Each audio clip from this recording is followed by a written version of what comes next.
सहारनपुर के सांगाठेड़ा में पत्नी और 3 बच्चों को गोली मारने के मामले में बड़ा खुलासा हुआ है। जिस समय बेरहम भाजपा नेता योगेश पत्नी और बच्चों को गोली मार रहा था, वो लोग हाथ जोड़कर रहम की भीख मांग रहे थे, लेकिन आरोपी योगेश का दिल नहीं पसीजा। उसने बर्बरता से तीनों बच्चों और पत्नी को गोली मार दी। गोली लगने से तीनों बच्चों की मौत हो गई, जबकि योगेश की पत्नी की हालत गंभीर बनी हुई है। उसका इलाज चल रहा है। पुलिस भी जांच में जुटी हुई है। आरोपी से पुलिस पूछताछ कर रही है। आरोपी ने हत्या की वजह भी बताई है।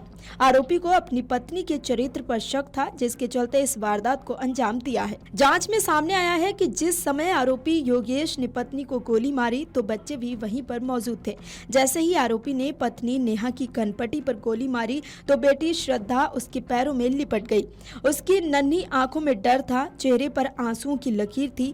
पापा प्लीज हमें मत मारो, मम्मी को अस्पताल ले चलते हैं। लेकिन योगेश के चेहरे पर कोई नरमी नहीं आई। उसने बेटी के सिर पर पिस्तौल रखी, एक पल को भी नहीं सोचा और गोली चला दी। मासूम श्रद्धा वहीं गिर पड़ी।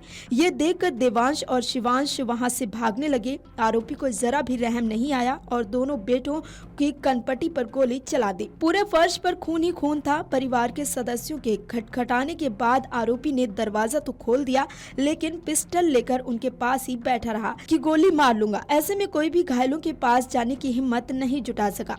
करीब आधा घंटे बाद इंस्पेक्टर पीयूष दीक्षित मौके पर पहुंचे, जिसके बाद पुलिस ने हिम्मत दिखाते हुए आरोपी को गिरफ्तार किया और पिस्टल छीनी। इसके बाद ही घायलों को वहां से उठाकर अस्पताल भेजा गया।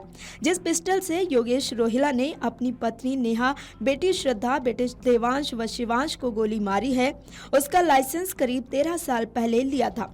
2013 में अपने नाम से ही पिस्टल का लाइसेंस नाम कराया था। वो पिस्टल को ज्यादातर अपने पास ही रखता था। बताया जा रहा है कि पिछले करीब 2 माह से वो पत्नी को परेशान कर रहा था।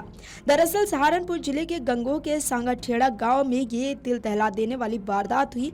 भाजपा नेता योगेश रोहिला ने अपनी पत्नी और 3 बच्चों के सिर में लाइसेंसी पिस्टल सटाकर गोली मार दी, जिसमें 8 साल की बेटी श्रद्धा, 7 साल का बेटा देवांश और 4 साल का बेटा शिवांश की मौत हो गई, जबकि 32 साल की पत्नी नेहा मेडिकल कॉलेज में जिंदगी और मौत के बीच जूझ रही है। योगेश ने खुद फोन करके पुलिस को वारदात की सूचना दी। पुलिस ने घर पहुंचकर उसे गिरफ्तार कर लिया। अभी तक जांच में सामने आया है कि आरोपी को अपनी पत्नी के चरित्र पर शक था और जिसके चलते इस जघन्य वारदात को अंजाम दिया है। Video desk amarujala.com।